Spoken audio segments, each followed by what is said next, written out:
Bueno, vaya, estamos en el Lagar del Mudo, ¿no? Así es, ¿Y dónde está esto? en San Felices de los Gallegos, Salamanca. ¿Y el Lagar del Mudo por qué? Pues porque el único lagarero que trabajó este lagar era mudo de nacimiento.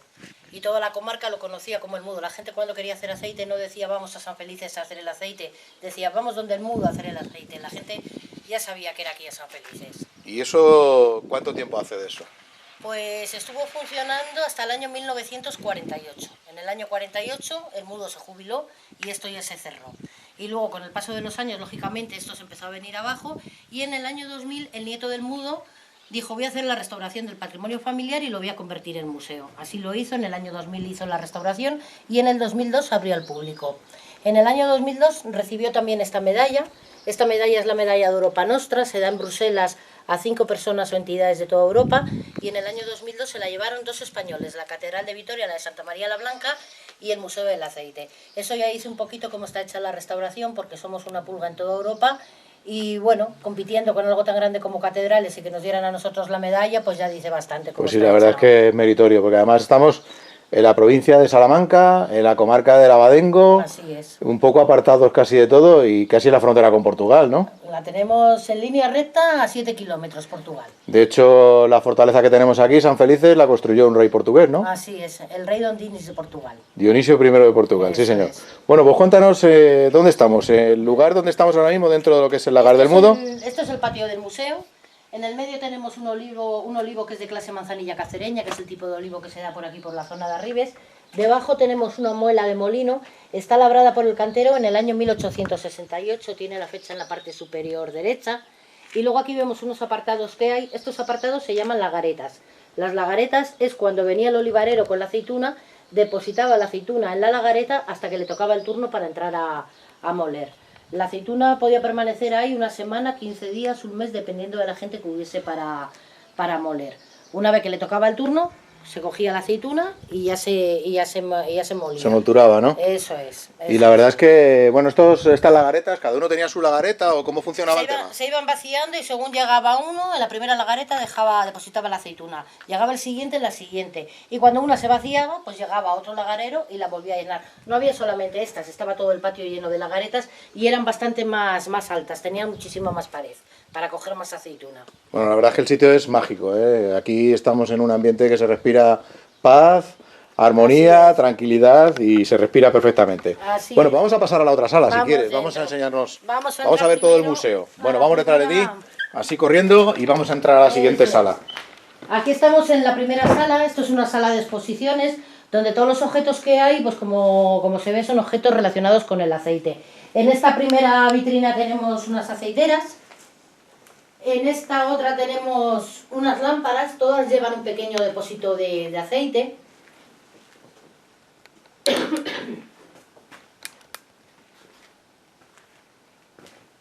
Aquí están las lámparas. Se ve que todas llevan un pequeño depósito de aceite, todas funcionaban con aceite. Aquí tenemos los expendedores de aceite. Esta es una de las piezas que más llama la atención del museo. Sí, porque parecen gasolineras, ¿no? Eso es, son surtidores. Incluso cuando vienen niños a ver el museo me dicen que es una gasolinera de aceite. Es un surtidor. Debajo, esto era la pieza del mostrador. Aquí debajo está el depósito. Llegaba la señora con el envase de casa, ponía aquí la boca del envase, daban a la manivela, aquí se marcaba Sí, la tenía la cantidad medida y ya daba servía la el medida que aceite. ellos pedían, ¿no? Eso es. Me imagino- Hay dos modelos. Como ves, el modelo de la izquierda es más antiguo por el diseño que el de la derecha. Sí, bueno, me imagino que la gente estaría muy acostumbrada a lo que era el aceite a granel, ¿no? Que se llamaba Exactamente. entonces. Era como se vendía Antes el aceite, el vino y todas estas cosas se vendían a granel, No, ahora ya no, envasado pero... nada. Envasado Claro. no se vendía nada, todo era a granel. Luego aquí en esta vitrina tenemos pues lo que son candiles de piedra islámicos y lámparas púnicas. Aquí hay unos faroles, todos llevan un pequeño depósito de aceite.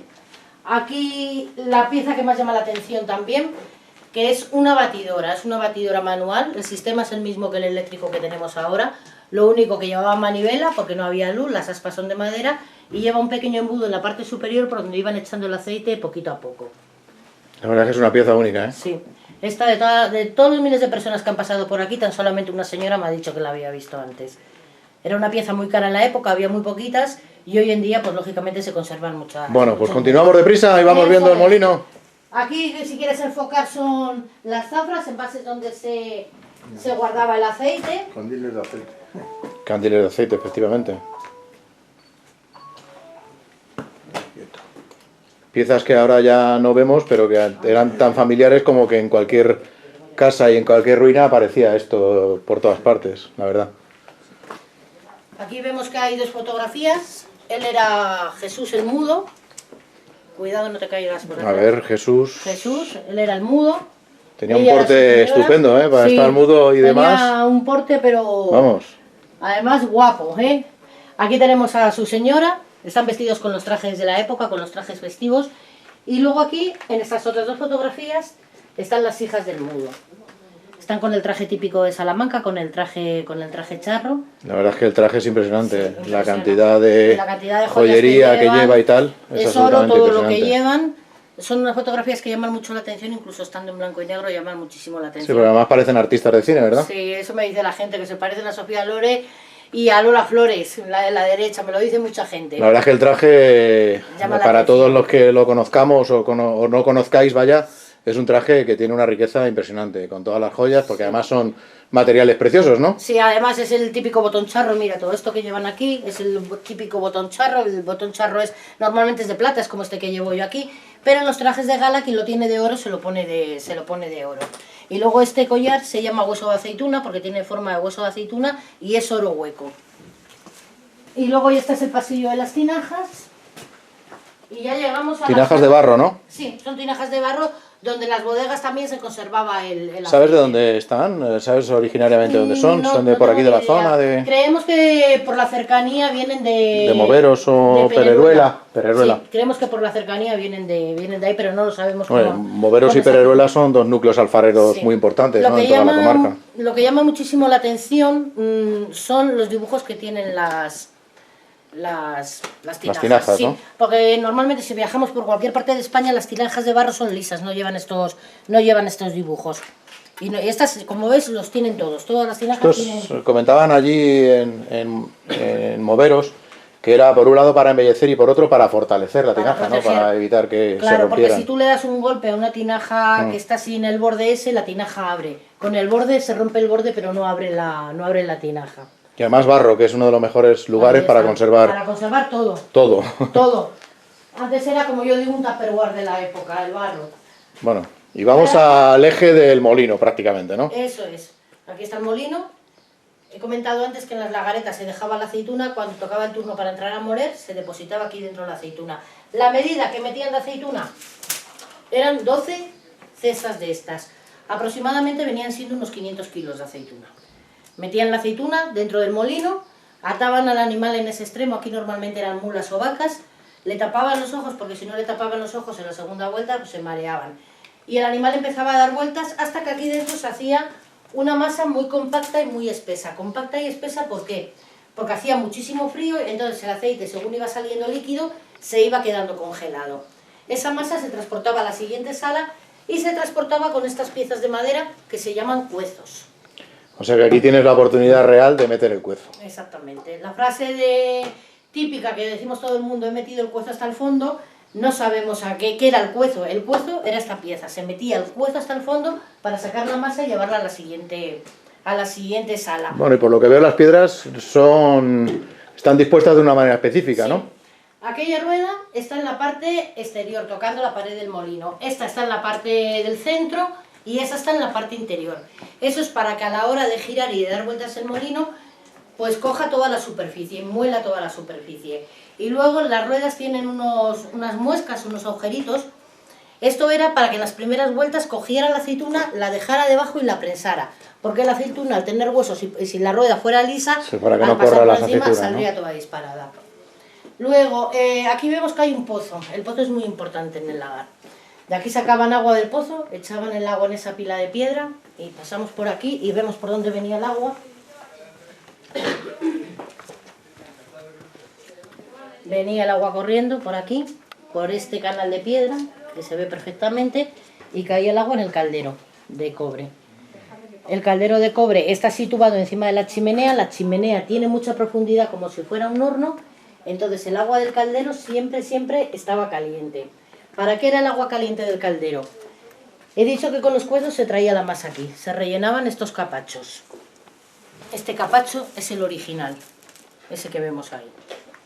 Este de aquí está sin utilizar. Bueno, rellenaban el capacho, una vez que tenían el capacho relleno de masa, cogían agua del caldero y lo regaban. ¿Para qué lo regaban? Para que el aceite se volviese líquido. El aceite estaba congelado, al echarle el agua caliente, el aceite se volvía líquido. Y la pregunta de todo el mundo, ¿el agua y el aceite no se mezclan? Nunca. Hubo una vez una señora que me dijo que si yo le estaba diciendo que el aceite de oliva llevaba agua, ¿no?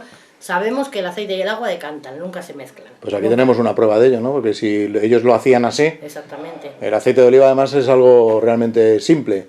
Es un zumo de aceituna decantado, fuera. Exacto, ni más ni menos. Es el puro zumo de la aceituna, el aceite que salía aquí.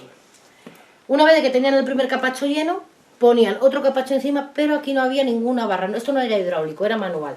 Ponían otro capacho encima, lo rellenaban de masa y lo regaban. Otro capacho encima, lo rellenaban de masa y lo regaban. Hasta que hacían una altura como esa que vemos ahí. Nos imaginamos que están todos los capachos llenos de masa y regados. Cuando le tenían ese proceso hecho, le ponían encima esa pieza de madera que se llama marrana. Se llama marrana porque siempre estaba muy pringosa, muy sucia de aceite.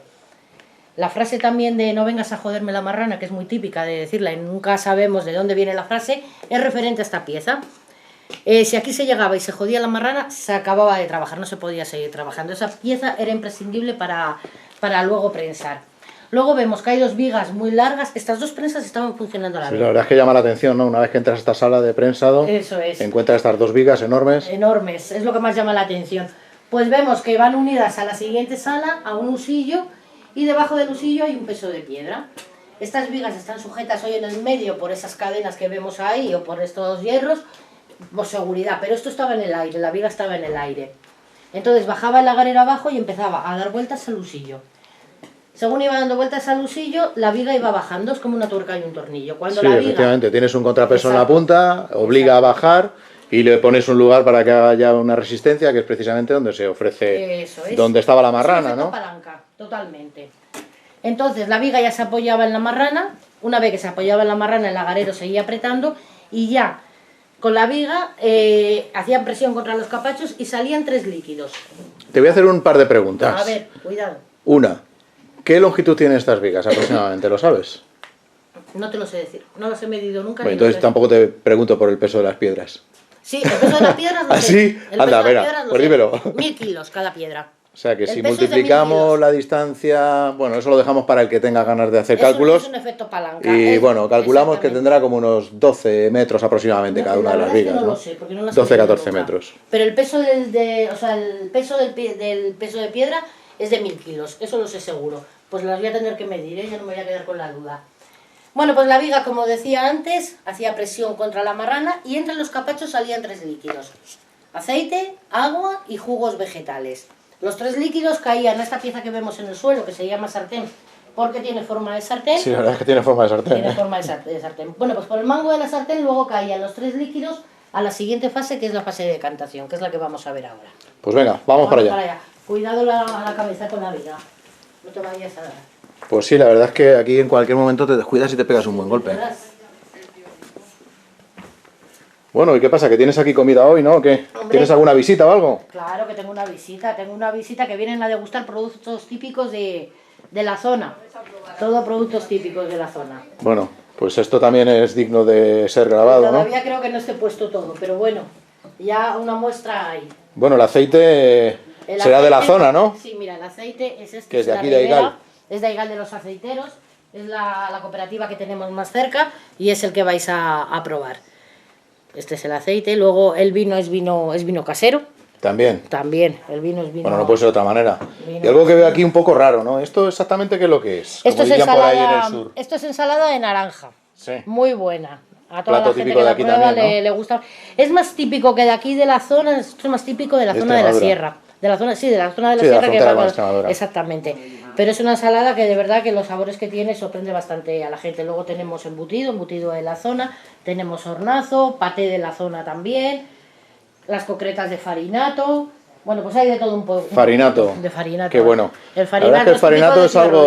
algo típico de la zona también. Ciudad Rodrigo, En Portugal el farinato. también hay mucha tradición de farinato. Pues yo exactamente en Portugal farinato no lo sé, si es, pero el farinato es originario de Ciudad Rodrigo y es manteca de cerdo con y le echan anís, le echan, lleva un poquito de aguardiente también, y le echan, lo diré ahora. Harina. No, ahora no me acuerdo, cuando me acuerde te lo digo. Bueno, vamos a seguir con la almazara, que eso seguramente te lo sabes bien. A ver, aquí llegamos a la fase de decantación. Estamos de la sartén entra por aquí el aceite y los 3 líquidos que comentabas, ¿verdad? Hay aceite, agua y jugos vegetales. El agua y los jugos vegetales quedan en la parte de abajo, el aceite como flota queda en la parte de arriba. Aquí ya es la decantación, ¿no? El aceite siempre queda arriba del agua y de cualquier líquido. Y ya tenemos aceite. Claro, ya está, ya no hay nada más que hacer. Una vez que el aceite llega aquí, arriba, por encima de la teja, decanta el solo y pasa limpio a esta tinaja. El agua y los jugos vegetales iban filtrando por un conducto que le tenían y iba a dar a la calle. En la calle estaban las mujeres del pueblo esperando que se fuera. Bueno, el agua y los jugos vegetales... Esa es una historia bonita, ¿eh? Sí, el agua y los jugos vegetales, esas dos cosas juntas se llama alpechín. El alpechín salía por un conducto que le tenían a la calle. En la calle estaban las mujeres del pueblo esperando a que saliera el alpechín para recoger el poquito aceite que se iba filtrando con el alpechín. Ese aceite solamente lo utilizaban para hacer jabón. Tenían su puesto, la primera, la segunda, etcétera, etcétera, etcétera.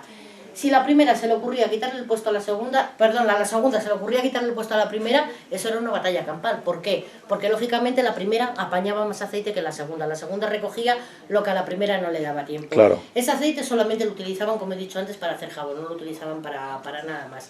Luego aquí, bueno, pues está la chimenea. Absolutamente indispensable, ¿no? Para el lagarero. Sí, porque aquí era, al final se metía todo para calentar el agua del caldero arriba y luego aquí desayunaban, comían y cenaban durante los meses que duraba la producción del aceite. Aquí vemos los tajos, ahí vemos en esa vitrina una pequeña exposición. Los tajos que son los sitios estos para sentarse, los tajos, ¿no? son los tajos para sentarse. Nosotros no lo llamamos de otra manera, nada más que tajos. Son banquitos de madera, son banquitos de madera para estar a la lumbre. En esa vitrina tenemos una pequeña exposición de la vajilla de la época. Básica como ella sola, ¿eh? Eso es. Pues luego lo que hay al fondo, en la calabaza se guardaba el aguardiente. Indispensable también para pasar el frío del invierno. El aguardiente era lo que les hacía quitarle el frío y pasar el día bien. Tenemos la típica vajilla de porcelana que todo el mundo recordamos. Las jarras de latón. Hay 2 morteros, uno de madera y otro de piedra. Y luego las mesas matanceras o tocineras, esta no la vemos porque la tenemos tapada, que estas las había en todas las bodegas y en todas las cocinas de las casas.